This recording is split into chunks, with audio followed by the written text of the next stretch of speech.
only thing that's going to stop us is us, fellow Republicans. This is not a good time for us to have a lot of infighting on issues that frankly can be thrashed out after November 5th. We need to focus on getting President Trump elected, getting Republicans elected on the ballot. Keeping our republic is on the line, and it requires patriots with great passion, dedication, and eternal vigilance to preserve our freedoms. Jenny Beth Martin is the co-founder of Tea Party Patriots. She is an author, a filmmaker, and one of Time Magazine's most influential people in the world. But the title she is most proud of is mom to her boy-girl twins. She has been at the forefront, fighting to protect America's core principles for more than a decade. Welcome to the Jenny Beth Show. Have you ever wondered what drives a person to dedicate their life to politics? Today, you'll find out what motivates the Georgia Republican Party Chairman Josh McKoon. From a mock election in elementary school, to founding the Young Republican chapter in Columbus, Georgia, to serving in the state Senate and now heading up the Georgia GOP. In this episode, we explore Josh's journey. We talk about the issues he is most concerned about, and we gain insight and values on his plans. Considering his status in an important battleground state, this is a conversation you won't want to miss. Thank you so much for being with us today. Well, thank you for having me. So you are the state party chairman of the Republican Party in Georgia, and you have been elected to office. And you're an attorney. How did you get involved? This is a very political life you lead. Yes, so really starting in elementary school, we had a mock election. I was fascinated by that whole process. As I got into high school, I began to volunteer on campaigns. I was very interested in that. Went off to college, had my first paying job in politics. I was a campaign manager for Trey Gowdy when he ran for solicitor of Spartanburg County, South Carolina, and just continued that as I went to law school. Continued my involvement in campaigns, and then when I moved back home to Columbus, started a Young Republican organization, became chairman of my county party, and then our state senator, who was a family friend, he decided he was going to run for higher office, and he suggested that if I wanted to be an elected official, this was the time to jump in. That wasn't really in my plan or timeline, but took the leap and got elected to the state senate in 2010. So it's been a lifelong passion for me being involved in campaigns and politics and government. Who was on the ballot in your mock election? The mock election, that would have been Bush and Dukakis. Oh, wow. Yeah. Wow. So hopefully you voted for Bush. Yes, I was very much for Bush. So. Very good. And then where did you go to college? Because you worked for Trey Gowdy. So where were you in college? I went to Furman University, a small liberal arts college in Greenville, South Carolina. Okay. And then where did you go to law school? I went to the University of Alabama in Tuscaloosa, Alabama. Wow. So you were just all over the Southeast. Yes, I moved around quite a bit before coming back home to Columbus. So. We're glad you're back in Georgia. So you wound up you started Young Republicans. And then you were the county party chairman, so you really understand the grassroots aspect and what it means to be a local leader, right? Yes, I've had a lot of experience both within campaign organizations and on the formal kind of party side in terms of how do you build a grassroots political machine from the precinct level up. And what are some of the lessons that you learned from that? Well, I think the biggest lesson is trying to make sure people understand what wins elections. And I think a lot of times we watch cable news, we see these other things, and we think it's about, giving speeches or some splashy media. And all those things have their place, but nothing replaces having people that are willing to go neighbor to neighbor, knocking on doors, making phone calls, that all-important voter contact, which again is sort of the basic blocking and tackling of politics, maybe not as, gets as much attention, but to me, that's the heart and soul of any effective political organization. So that's a lesson I learned over and over again during those years. And when you have new people who are getting involved today, And there are a lot of people who are new or newer to politics. Either they got involved in 2015 and 2016 because of President Trump and his election, or after the 2020 election, or even during the lockdowns with COVID. So there are a few peaks in the political sphere over the last few years or so. And we've had a lot of new people who have been involved. What are some of the things you tell a brand new person who is interested, especially one who's fired up and angry about whatever the bad thing the left is doing? And there's so many that you never know exactly which thing it is that brings someone in, but then they want to do something. What do you tell them to do? Yeah, I think the challenge is to try to channel that energy into a constructive direction. And I was elected for the first time in 2010. It was in obviously the Tea Party wave was occurring. And it's a very similar dynamic, right? Because you had people that hadn't engaged politically, that were activated and wanted to see things change, and trying to explain, okay, here's how we affect the change, right? If you want to affect the change, you've got to win elections. To win elections, this is what you've got to do. You've got to go find the right candidate. Maybe you want to be a candidate for office. Maybe you want to be a volunteer leader. But these are the ways that you effectively engage to cause change in our system. And I'm still one, after all this time, I believe very strongly that we can affect great change in our politics and in our government if we choose to spend our time and resources on those measures that get us positive change. So that's, to me, the key with folks that are coming in that are new now, is to say, yes, there's nothing wrong with being righteously angry about things that are happening. Now let's talk about what we're going to do about it. That's what I call that, and what our team works very, very hard to do, is to take all that passion, the emotion, the anger, the energy, all that passion, and turn it into meaningful action.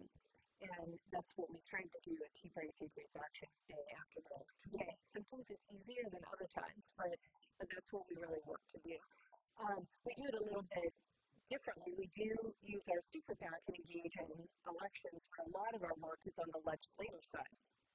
You are a state senator, and I've heard, but I don't know all the details, that sometimes you took some tough votes that maybe went against the rest of what your conference wanted? So, yes. So when I ran in 2010, I ran on an ethics platform. At that time, Georgia was one of only 3 states in the country that had no limitation on gifts from lobbyists to members of the legislature.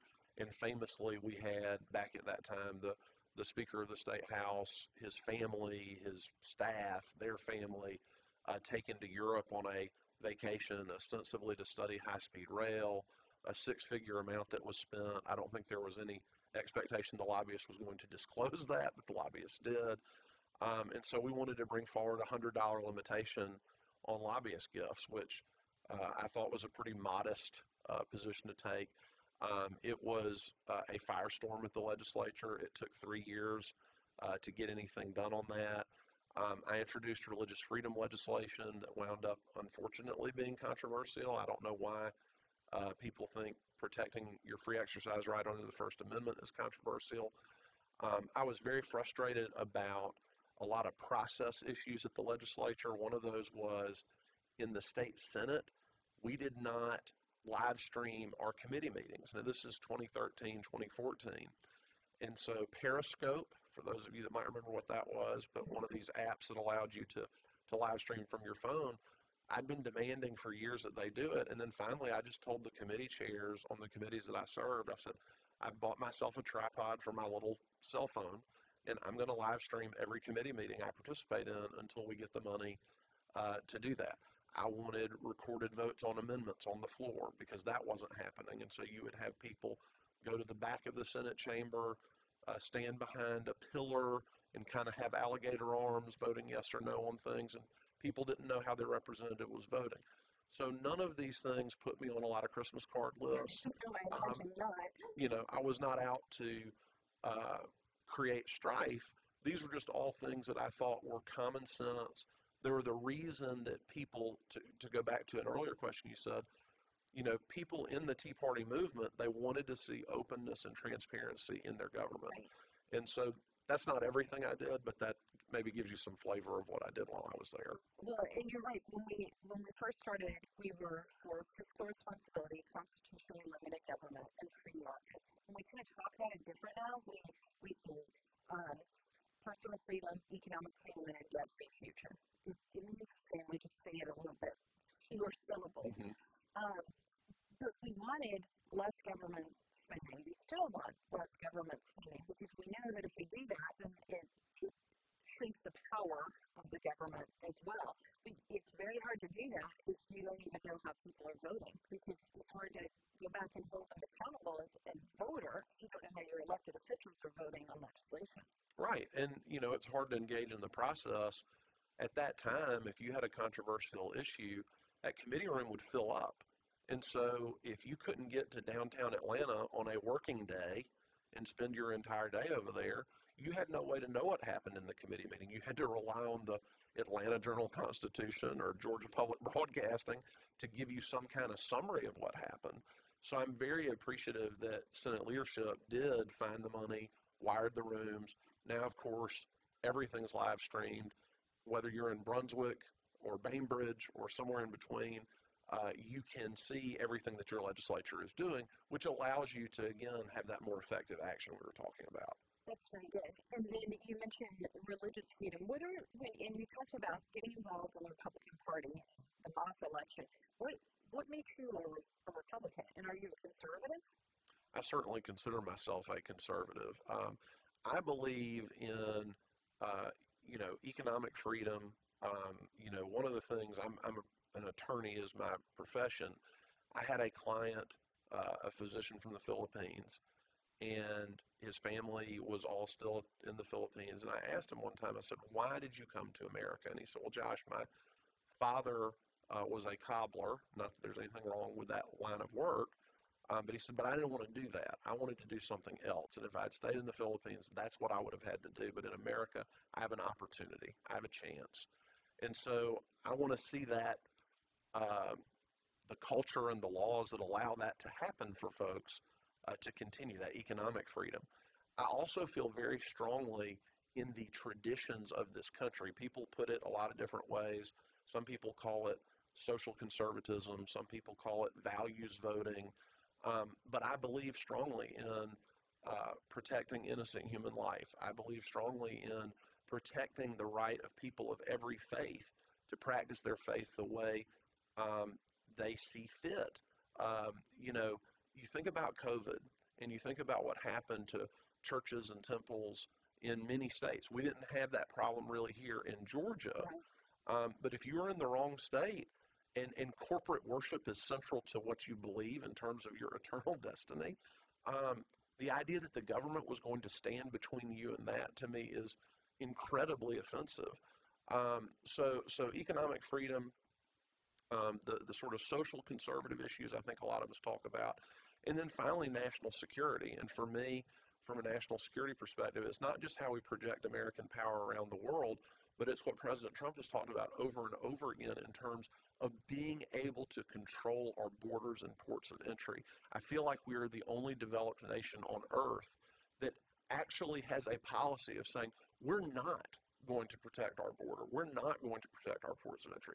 So broadly speaking, we could talk about 100 different issues, but those are the three kind of legs of the stool that I think about when I describe myself as a conservative.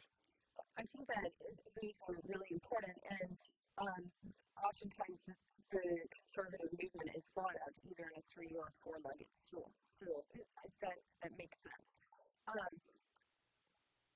Now, you are the chairman of the Republican Party. How did you go from the state senate to be the chairman of the Republican Party in Georgia? So as we got into the 2018 election cycle, I had made a decision.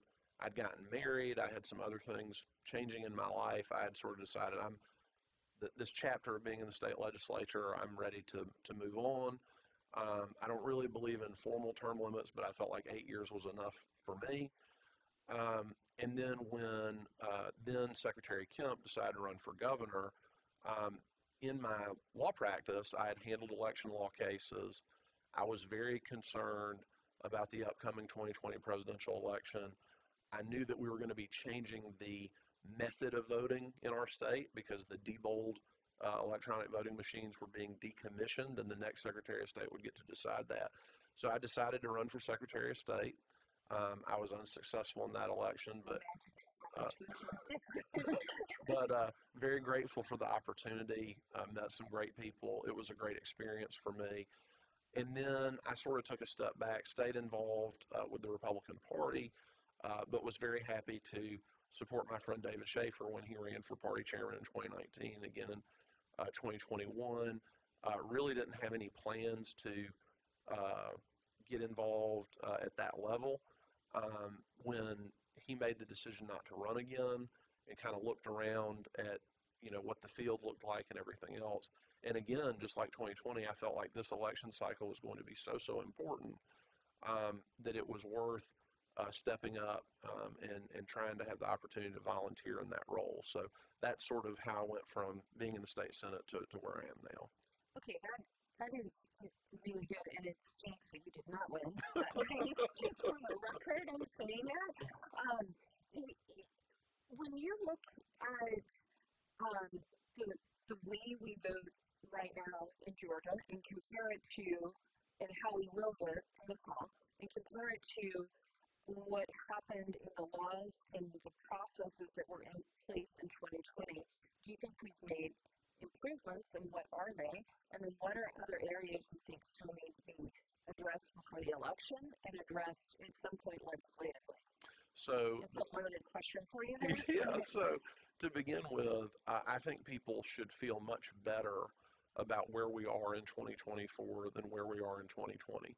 Let me be very quick to add that I'm not saying it's perfect. I'm not saying it's where I want it to be. But let's talk for just a moment about some of the things that I believe went wrong in 2020. One of those things was the installation of drop boxes for the deposit of paper absentee ballots. Now, is it true that we still will have drop boxes in 2024? Yes.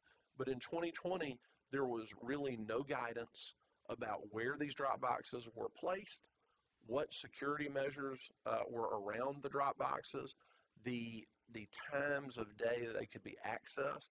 Now they have to be inside government buildings. There are security measures that are around that. And so I feel a lot better about where we are on drop boxes. In Senate Bill 202, there were a lot of different measures put in place around absentee voting that I think were important. And if you look at what happened to overall absentee voting in 2020, over 1.3 million absentee ballots were cast in the 2020 election. Now, I believe absentee voting should be like using the emergency lane on the highway. It means something has gone wrong. You're sick. You're unexpectedly out of the country. You're shut in. You're physically unable to get to a precinct. Maybe you have a medical condition that you can't get out there. So there's certainly a population for whom absentee voting is appropriate and should be available, but it shouldn't be 1.3 million people. So in the 2022 election, we saw that number sort of return to what we typically expect in a Georgia election, between 250,000, 350,000 paper absentee ballots. So I feel much better about the security around paper absentee ballots than I did in 2020. I don't anticipate that we will have what happened in 2020 in terms of the Secretary of State's office spending money to send out 6.9 million absentee ballot request forms. It may sound like a small thing, but that was hugely significant in terms of what then happened later on in the election. The Secretary of State is no longer on the State Elections Board. There's a lot more independence of the State Elections Board. There's rulemaking authority and additional authority vested in the State Elections Board to sort of referee the conduct of local elections offices. So we've seen, in my view, a lot of changes up till the 2024 legislative session. Now, the 2024 legislative session, whether you're coming at it from a Republican perspective, you can talk to a lot of voter integrity advocates. Everyone agrees it was a home run session for election integrity. We had a lot of additional pieces of legislation passed that I believe, put even additional safeguards in place. The other thing I'll mention, and then I'll hush, is trying to police voter rolls, because frankly the accuracy of the voter information has a lot to do with whether or not you have a fair elections process. Or to put it another way, the more bad information in a voter roll, the more opportunity there is for malfeasance and fraud and things of that nature. It's in computer programming, because I used to program computers, and we call it garbage in, garbage out. If you put a bunch of things in that shouldn't be there, you're going to get things out on the other side. Exactly.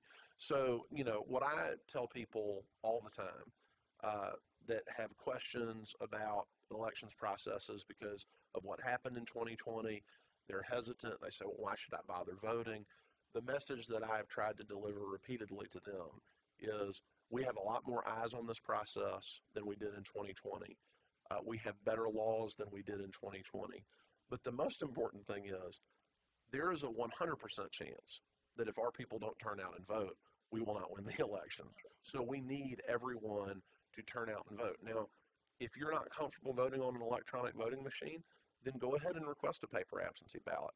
I hope if you do that you will physically carry it to the elections office and not rely on the United States Postal Service to get it there. Because of the issue, there have been documented issues. Even Senator Ossoff has been visiting the U.S. Postal Service facilities in Georgia. They're a mess. Exactly. So we just need to make sure everybody does turn out and vote. But yes, I think people can have a lot more confidence in our process in 2024 than what went wrong in 2020.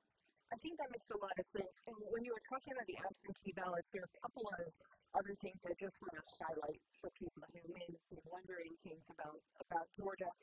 In 2020, the Secretary of State signed a consent decree and didn't notify the Republican Party. I don't know if he notified the Democrat Party, but certainly the Republican Party was unaware that at a state level that he changed. So when they were matching signatures on the absentee ballots, instead of matching 2 signatures on file, they only matched 1. And that means that if a person improperly or illegally requested an absentee ballot and signed their name to it, that signature would be on file as one of the signatures for them. And so then when they go back to match it later, if the same person, like let's say George Washington requested your ballot and pretended to be you, well, his handwriting would be, your signature would be added to the file, even though all the rest of the signatures were yours in the file with your handwriting.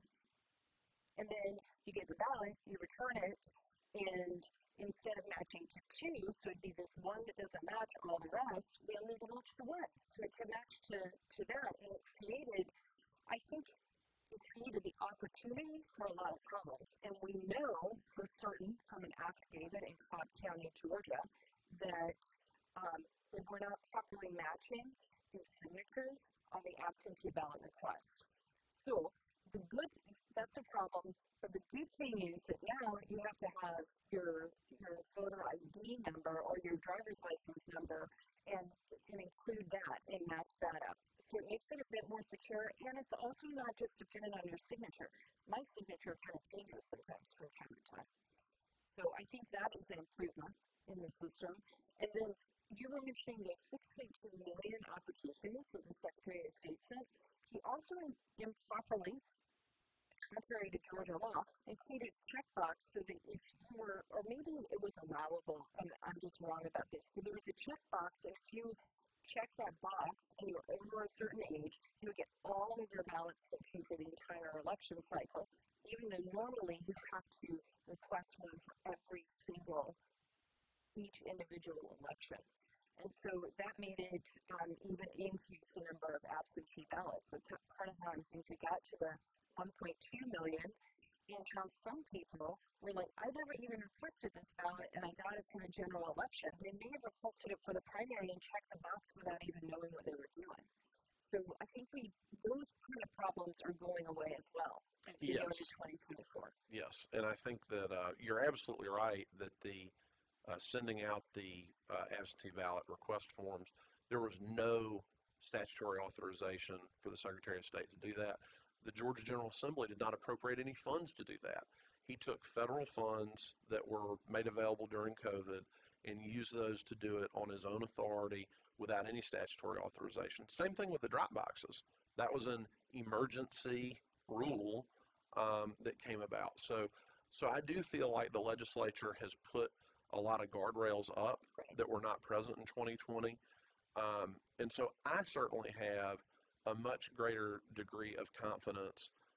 And the last thing I'll say about this, you know, the RNC, you know, the constellation of organizations, yours included, the Georgia Republican Party, we have lots of people focusing on election integrity and making sure that we've got observers in place. We have preemptively been involved in litigation. The Georgia Republican Party is involved in over half a dozen lawsuits right now, indirectly involved in some others. There's a lawsuit that was filed by elections board member in Fulton County to talk about the authority of an individual member of a board of elections. It's hugely significant that we're going to get a decision on beforehand. So that's the other thing I think folks that are watching or listening to this should know, is that we aren't waiting until November 5th and then say, oh my goodness, there are all these problems. We are being much more proactive in getting out in front of these issues than we did in 2020.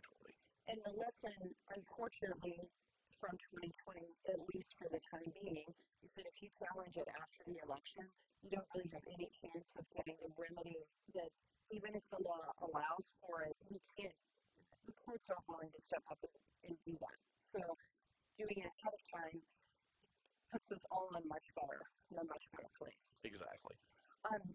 What are some of the things that you think are important from an election perspective heading into November that you're working on right now? Like, are you working on early voting? You have concerns about early voting? What kind of things are you working on? So you've probably hit on, I mean, the number one education project we've been engaging in for the last 12 months. And of course, the RNC originally was talking about bank the vote. Now they're calling it swamp the vote. But it's the same idea, which is, the way I describe it is that for many, many election cycles, Democrats have figured out that you want to move as many of your voters to early voting as you can to make it easier for you to finish your Get Out the Vote program with these lower propensity voters, people less likely to vote, that you need to make multiple contacts with. And I would say that the Republican Party has had the position, let's put it in a football context. I'm the head coach at the University of Georgia, and I tell you, Jenny Beth, we're not going to play offense for the first 3 quarters of the game. Every time we get the ball, we're going to flip it back to the other team. I don't think I'd be the head coach very long. If I told you we're going to score 5 touchdowns in the 4th quarter, we're going to throw a bunch of Hail Marys. Well, that's how we've been doing our Get Out the Vote. And so whether you like early voting or not, in Georgia, that's the law. We've got this 3-week early voting window, and then we have election day. If you are a 100% Trump Republican down the ballot voter, you show up every time the polls open, it helps the Georgia Republican Party for you to vote early. Because, of course, we don't know who you voted for, but we know that you have voted. And so now we don't have to spend money communicating with you. It's like writing us a check.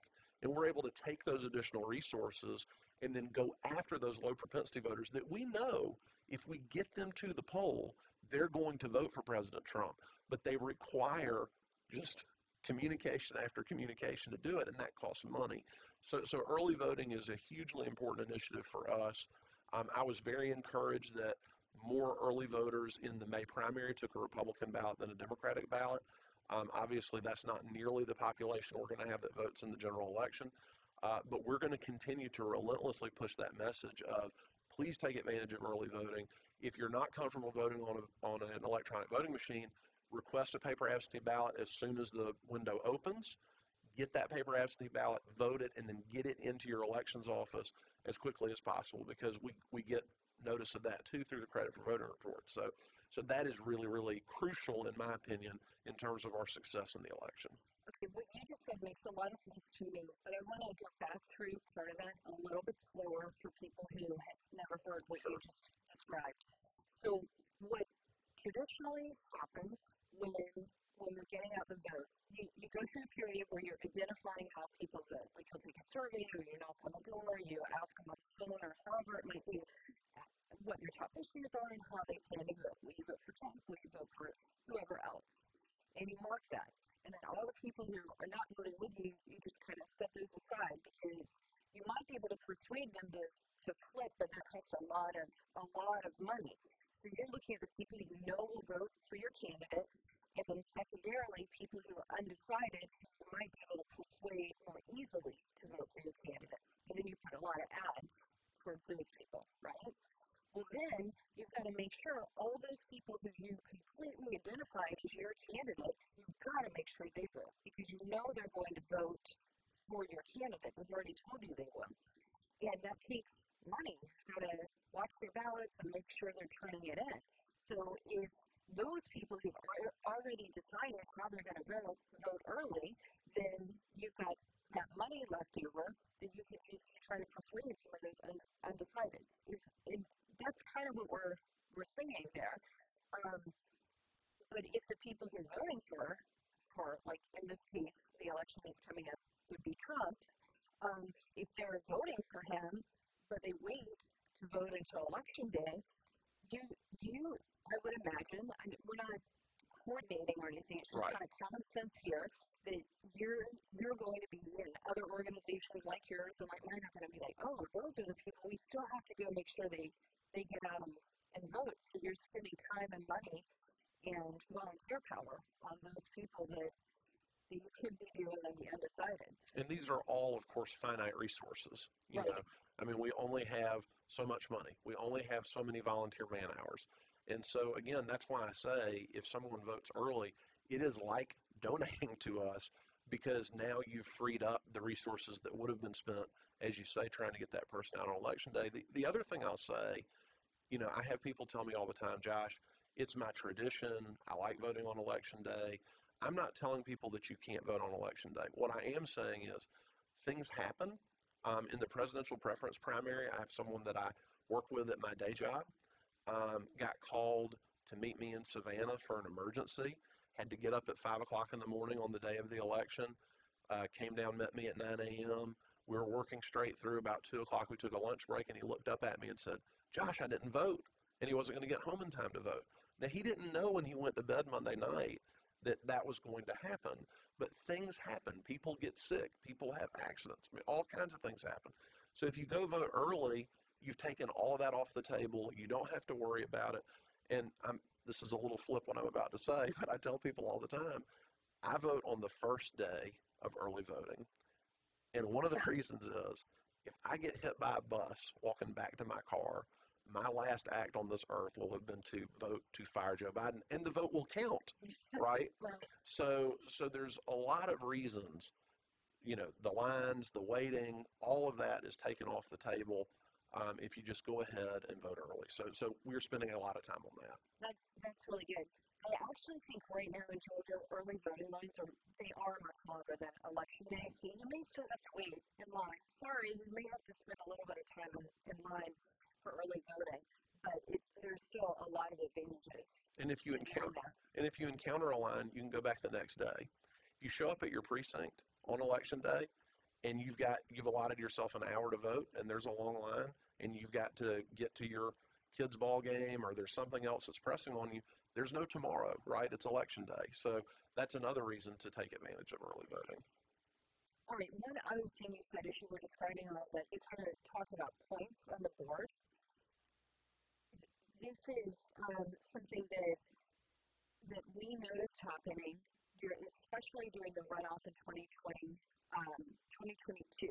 So the 2022 runoff where Horschel and Ossoff were on the ballot. The Democrats, I don't know exactly what all they were doing, but we had poll watchers out around the state, and we were hearing back from poll watchers that the Democrats in the election offices, they were getting information like text messages, this many Democrats voted today.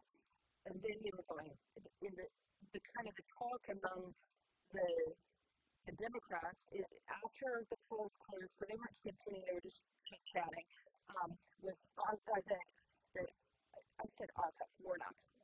That Warnock had however many votes. Warnock has this many votes, and the entire time, Herschel was behind every single time. And I think that mentally, especially like among activists, that created this sense that our guy was losing, and they weren't as motivated then to turn around and go help because they thought that he was going to lose anyway. And whether we like it or not, and a lot of people probably are going to be a little disconcerted if they didn't realize that these things go on, but the voting rolls themselves are public information. And political consultants can figure out if you're more likely to vote Republican or Democrat based on your voting history and your issues and whatever else it might be. So they kind of have a sense of it. So I think also voting early gives that you have no idea until the votes are officially counted what the actual numbers are, but it gives that sense that you really are scoring points on the board. And the AJC was certainly running articles saying this many Democrat ballots were cast and this many Republican ballots were cast during the primary just now, and people were looking at that. You mentioned it yourself.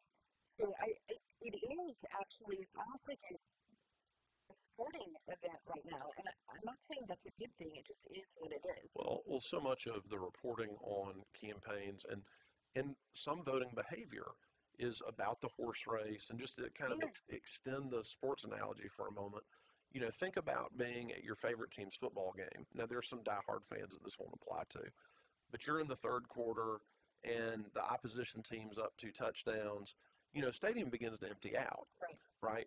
And that's what you're talking about. We want our people enthusiastic and engaged until the final whistle, blows. And, I think it will be such a boost in that Friday leading up to Election Day. We're able to say, look, there's been this incredible Republican enthusiasm during early voting. Republicans have outvoted Democrats in early voting the first time ever in general election. I think that leads to this reverse of what you're talking about, where there's more enthusiasm. You have more people engaging in that last critical 96 hours. So, right. And I'm sure that what we're talking about, there'll be people who are listening who are political activists, but I know that some of the people who are in my audience are much more engaged on the issues than on the process of elections. So I wanted to break that down. There's a good piece that I read recently in the New York Post about this topic, and they were talking about one of the leaders in American Majority in North Carolina who was talking about the importance of voting early. So I should make sure we put a link to that in the comments as well. Yeah, I think the more people can read and understand that dynamic, I think it's really important. And then if people are a little bit worried about it, and they support President Trump has even encouraged people to vote by mail or early or on Election Day, but he's encouraging early voting as well, I believe, correct? Yes, he's made it very clear that he supports, it's the same thing I say, make a plan, whatever that's going to be intentional about how you're going to vote. If you're going to vote on Election Day, make sure you give yourself a lot of time. Try to pick a time of day where it may not be as crowded and you won't have as big of a line. So I don't want people taking away from this conversation. We're saying don't vote on Election Day. There are lots of reasons that it helps us to vote early, but just please vote. Make sure you vote. And, I do think it's important for people to know this fact, which I think is interesting. When you look at people that voted on voting machines in 2020 in Georgia, if those had been the only votes counted in the 2020 election in Georgia, President Trump would have won. So when you look at it was the paper absentee ballots where Joe Biden built up his advantage. Now that doesn't mean we're not going to be policing every part of this process every way we can think about. But I do think that's an important thing that a lot of people, as I've been traveling around the state, we're not familiar with or aware of. So I wouldn't allow, personally, I'll vote early, I'll vote on one of the machines, but if somebody doesn't want to do that, again, like President Trump said, make a plan. If it's a paper absentee ballot, if it's early voting, if it's voting on election day, just please vote. Absolutely. It's very important that you do that. And that they get friends and family to vote as well. And Oh, they yes. need to be active in the process. Okay, stepping back from electioneering and back over kind of to the policies and issues, what do you think are the most important policies and issues that the country faces today and that the state of Georgia faces? So I think that the three issues that I hear about repeatedly are the economy, immigration, border security, and what I'll just say is global security. So when you talk about the economy, obviously, I do the grocery shopping in my house. And so when you go to the grocery store and you see those prices, basic staples, everything that I can think of, the price has gone up. The price has gone up dramatically. I believe for a family of four, there was a study out that says, you're spending $28,000 more than you were in 2020 on, again, just basic things you need to live, right? So that's $15 an hour full time. Right, it's a stunning amount of money, and that's not normal, And it's so interesting to me. You will hear people on the left, and the dialogue is, "Oh, the economy's great. Look at the Dow Jones Industrials. Look at the GDP or some of these other macroeconomic indicators." But we all know inflation is this enormous tax. It's not levied by the government. It's sort of indirectly levied by the government by printing a bunch of money. But that's a huge issue for people, choosing between gas, groceries, and medicine. I mean, that's a real issue in many households across this country and in our own state. Immigration and border security, it's a huge issue for a variety of reasons. We've seen it brought home in a very personal way here in Georgia, the murder of Laken Riley. You've seen the murder of that poor 12-year-old girl in Texas. This is a real issue, and it's a real issue whether your state borders a foreign country or not. And so people are seeing the very real issues there, the strain on our infrastructure, the strain on social services, the issues that creates within the broader economy. And then, yes, national security, global security, however you want to call it, the fact that there's a hot war going on in the state of Israel, and you can draw a straight line. President Trump had Iran basically bankrupt, had very effectively used a sanctions regime, in my view, to bring the Ayatollahs to their knees. And then President Biden gets in, sends them billions of dollars. It's clear that money went to Hezbollah, Hamas, other bad actors. That enabled the October 7th attack on Israel. We are now, approaching a one-year anniversary of that. And that's, you think about where President Trump left that with the Abraham Accords, tremendous progress between the state of Israel and other Arab powers. And, whether it's this administration's incapacity to serve or just an unwillingness to lead, watching Russian troops, mobilize on the border of Ukraine, doing nothing and waiting for them to invade, basically. And now we're into the third year of that calamity. And, I saw an interview just the other day where they were recounting a meeting President Trump had with Taliban leadership when he was talking about how we were going to have this orderly withdrawal from Afghanistan, and that he point blank said to the leader of the Taliban, "If a single American is harmed, I will kill you," and handed him an aerial photo of his home. That is projecting American strength.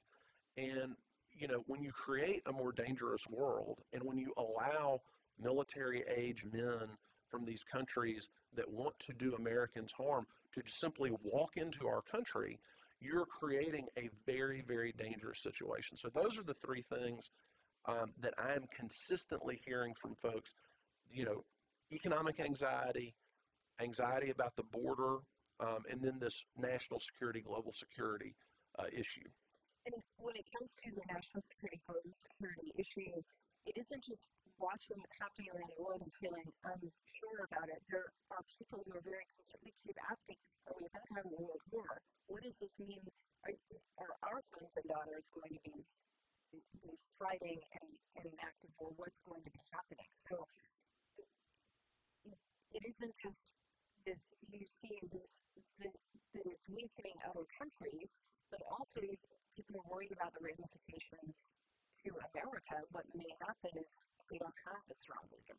And to your point about, you asked about kind of nationally versus Georgia, if we get in a hot war, if sons and daughters of this country are asked to go to these faraway places and fight and be killed, Georgia will disproportionately shoulder that burden.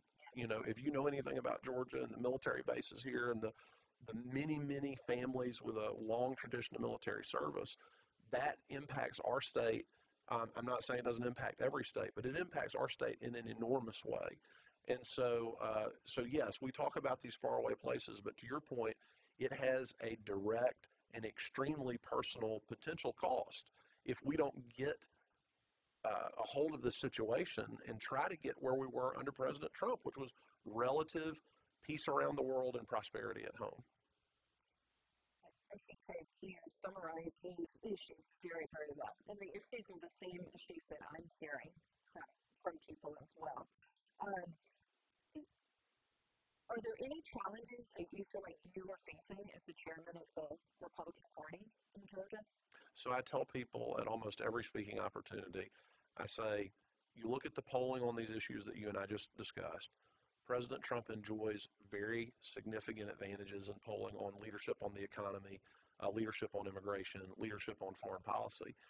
I think we have a much better organization than we did 4 years ago. I'm extremely grateful.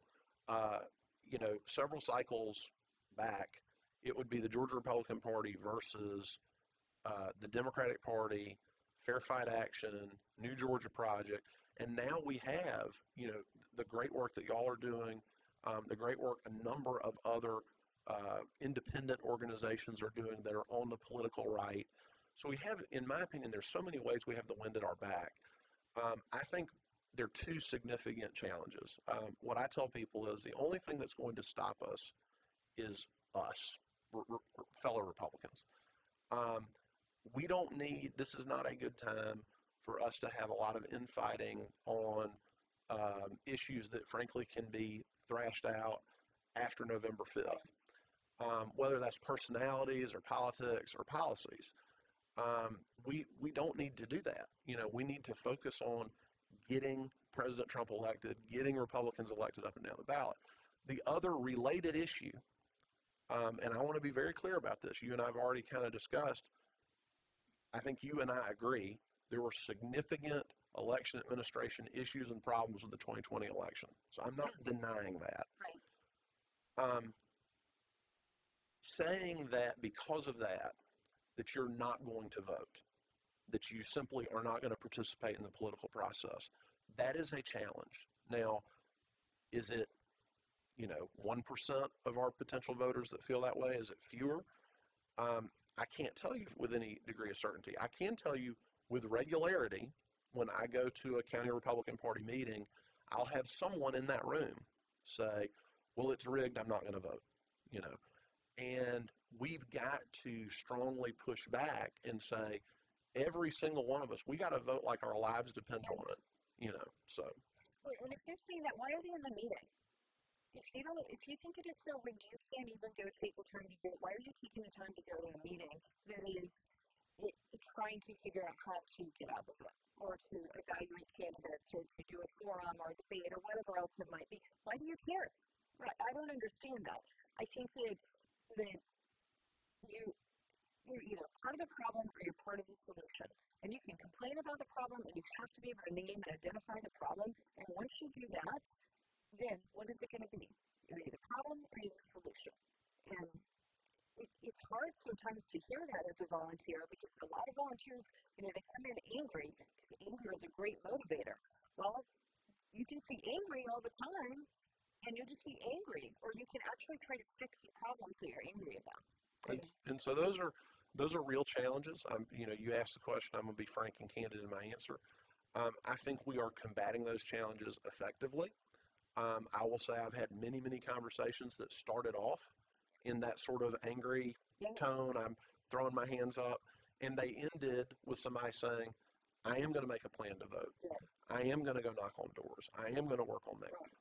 But have we totally resolved that? Certainly not. It's something we're going to be working on for the next 125 days. Well, we absolutely have to. There's 17 weeks left, minus a day.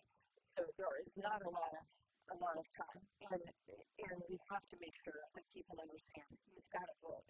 And as Kim Blackwell likes to say, we've got to make sure that it is too big to rig, that the turnout is just so overwhelming that even with any wiggle room for problems in the administration of the election, or whether it is deliberate or accidental, either way, that our win is so big that it doesn't even, those problems can't overcome the win. And I suspect, of course, as you know better than I, 4 months, long time in politics, but everywhere I go, if I get in an Uber, if I'm getting my hair cut, I'm chairman of the Georgia Republican Party. Who you voting for president? I hope you vote for Donald Trump.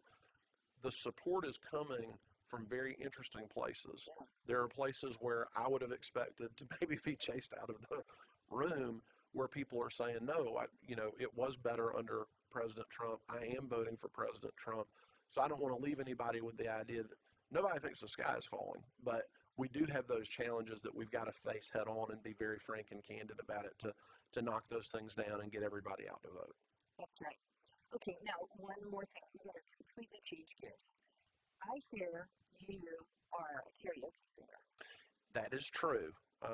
Some people like to play golf. I think everybody has their thing they do to sort of blow off some steam after a long week. But I really do enjoy karaoke, yes. And have you won any awards for karaoke? So there are two different times. When I was in law school, I did some study abroad over in Greece, and I won a karaoke contest there. And then a couple of years ago, I was at an international convention of a charitable organization. We had a talent show and won that as well. So I've had two different times where my karaoke skills, to the extent they're there, were recognized. So, International Karaoke Awards. Like I said, everybody's got their thing. That's my thing, and I really enjoy it. So. What's your favorite song? I'm a big Elvis Presley fan. I sing a lot of his old standards, but I enjoy a wide variety of songs. It's just fun to get out there and have a good time with folks, and forget about our problems for a little while. So. Well, that is very good. And then, who's your favorite founding father? James Madison, I would say. It's. I think the Constitution's a pretty amazing document, and obviously he had a lot to do with it. I think that, you think about the whole scope of human history and the time that we're living in. Of course, we have our problems, but I can't think of any other place or any other time I would like to be alive. And I really feel like if you were going to distill it down to one person, we really owe him an enormous debt of gratitude for setting up this amazing constitutional republic that has endured for almost 2.5 centuries. So. Very good. And is there anything else you want people to think about as we head into November about the work that you're doing, or final comments? Well, I'd love for them to check out our website, gagop.org. There's a lot of information you can find there. If you are feeling like, I want to do something, but what can I do? That's a good place to start that conversation and get in touch with me or some of our staff or some of our other excellent volunteer leaders around the state. And I'd echo something you said earlier, which is, number one, make a plan to vote. Number two, identify 10 other people between now and election day that you have a conversation with them, and you make it your business that they're going to get out and vote. And if everybody does that, it's going to be an early election night for us. It's going to be a much different experience than we had in 2020. Thank you for having me. The Jenny Beth Show is hosted by Jenny Beth Martin, produced by Kevin Mooneyhan, and directed by Luke Livingston. The Jenny Beth Show is a production of Tea Party Patriots Action. For more information, visit teapartypatriots.org. If you like this episode, let me know by hitting the like button or leaving a comment or a 5-star review. And if you want to be the first to know every time we drop a new episode, be sure to subscribe and turn on notifications for whichever platform you're listening on. If you do these simple things, it will help the podcast grow, and I'd really appreciate it. Thank you so much.